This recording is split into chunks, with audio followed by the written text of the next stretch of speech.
गीता के 18वें अध्याय का सार। गीता के 18वें अध्याय में भगवान ने अर्जुन को कर्मों के रहस्य के बारे में बताया है कि हे अर्जुन, कर्म को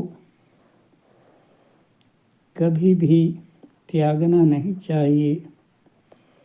कर्म को निष्काम भाव से करते रहना चाहिए। फल की आशा को त्याग करके कर्म को करना चाहिए, क्योंकि भगवान ने कहा है, कर्मण्येवाधिकारस्तु मा फलेषु कदाचन। तुम्हारा कर्म करने में अधिकार है, फल में नहीं। क्योंकि ज्यों ही मनुष्य फल की चाहना करने लगता है,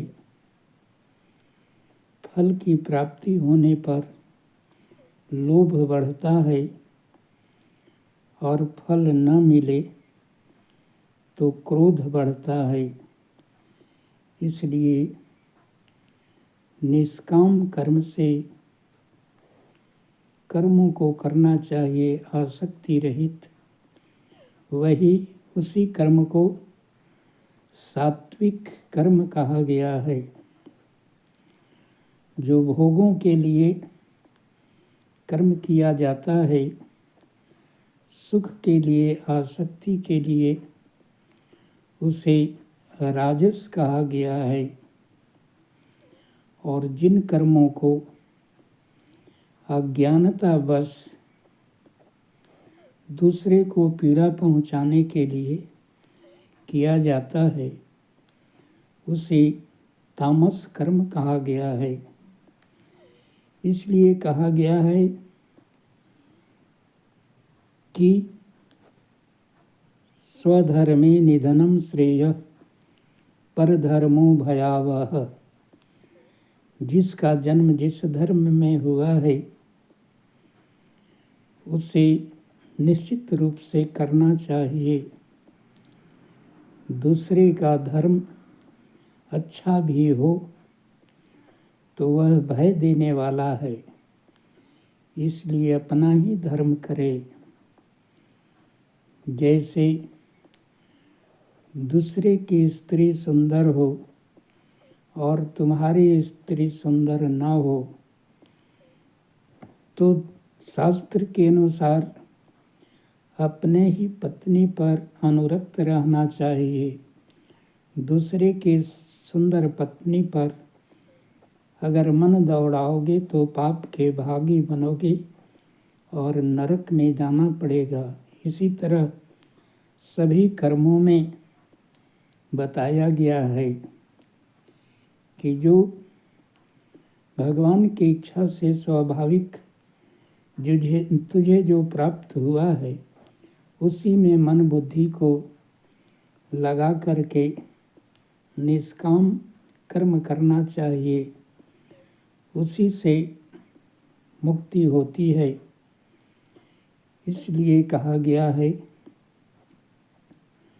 कि जिसका जो भी कर्म है, उससे भगवान को अर्पण करके श्रद्धापूर्वक करना चाहिए। भगवान कहते हैं कि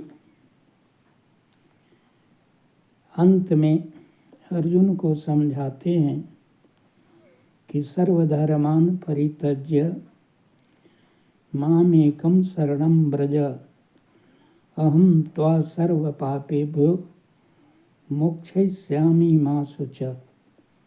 हे अर्जुन, सभी कर्तव्य कर्मों को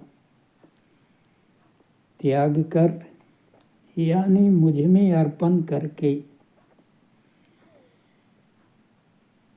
तुम निश्चिंत हो जाओ। क्योंकि भगवान कहते हैं कि मैं तेरे सभी पापों से तुझे मुक्ति दिला दूंगा, सोच मत करो।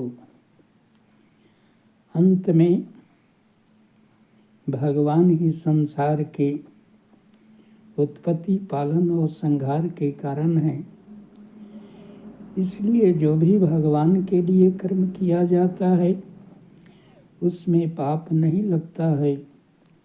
इसलिए मन बुद्धि चित्त को भगवान में समर्पण करके ही, भगवान में लगा करके कर्मों को करने से अंत में भगवान की प्राप्ति होती है।